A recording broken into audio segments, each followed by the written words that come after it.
Assalamualaikum warahmatullahi wabarakatuh. Jumpa kembali bersama saya Siska Amrin sebagai pengajar mata pelajaran Pendidikan Pancasila dan Kewarganegaraan.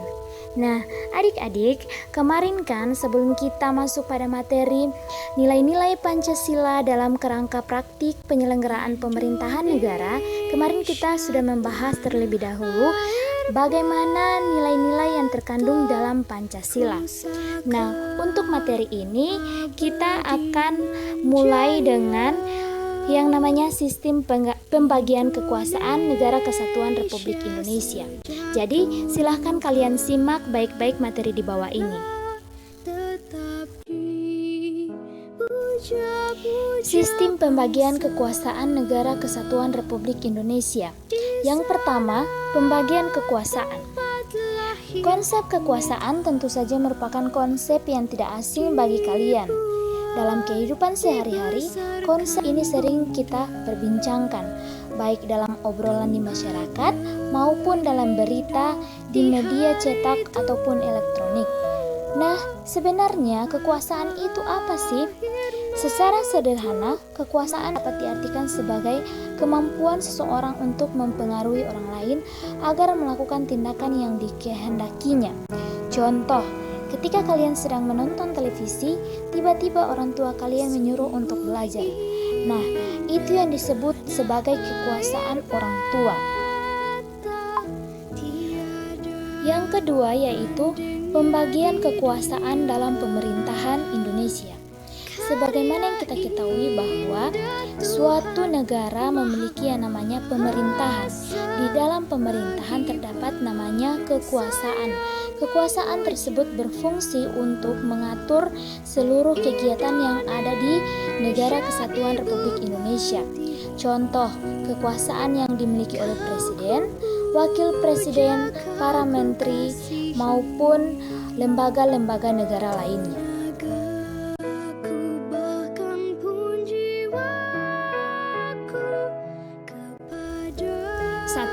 Macam-macam kekuasaan negara menurut teori para ahli.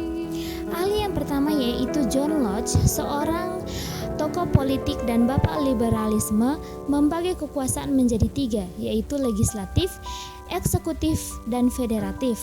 Kemudian Montesquieu membagi kekuasaan menjadi tiga juga, yaitu legislatif, eksekutif, dan yudikatif. Nah, dari dua pengertian yang dikemukakan oleh para ahli di atas, apa yang dimaksud dengan legislatif, eksekutif, yudikatif, dan federatif? Berikut simak baik-baik. Kekuasaan legislatif yaitu kekuasaan membentuk undang-undang seperti DPR, MPR, dan DPRD. Kemudian kekuasaan eksekutif yaitu kekuasaan melaksanakan undang-undang. Di dalamnya termasuk presiden, wakil presiden, dan para menteri.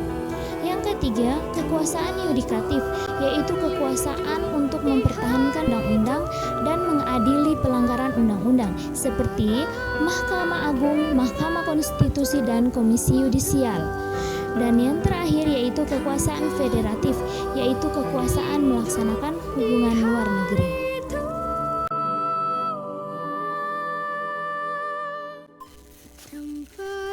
Kedua, konsep pembagian kekuasaan di Indonesia. Nah, bagaimana konsep pembagian kekuasaan yang dianut negara Indonesia?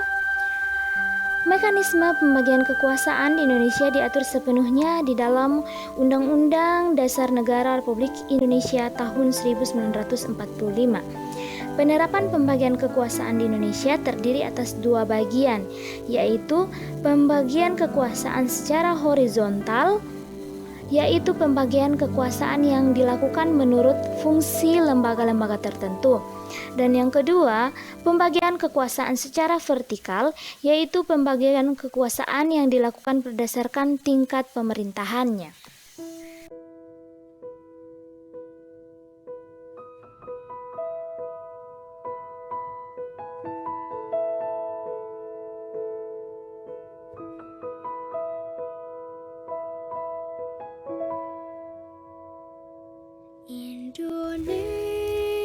Pada kekuasaan horizontal dibagi menjadi 6, yaitu yaitu kekuasaan konstitutif, kekuasaan eksekutif, kekuasaan legislatif, kekuasaan yudikatif, kekuasaan inspektif atau eksaminatif, dan kekuasaan moneter. Sedangkan pada kekuasaan vertikal terdiri dari kekuasaan pemerintahan pusat, kekuasaan pemerintahan provinsi, kekuasaan pemerintahan kabupaten, dan kekuasaan pemerintahan kota yang dijelaskan dalam pasal 18 ayat 1 Undang-Undang Dasar Negara Republik Indonesia tahun 1945.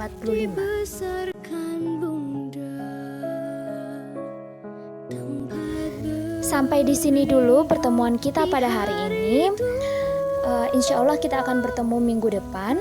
Untuk tugas kalian, silahkan kalian tulis dan klasifikasikan atau gabungkan atau buat sesuai dengan pembagian lembaga-lembaga negara apa saja yang termasuk dalam kekuasaan legislatif, eksekutif, dan yudikatif. Tulis beserta fungsinya. Untuk tugas ini kalian boleh lihat di mana saja, di internet ataupun di buku, silahkan. Untuk batas pengumpulan nanti akan saya kumpul minggu depan. Terima kasih. Wassalamualaikum warahmatullahi wabarakatuh.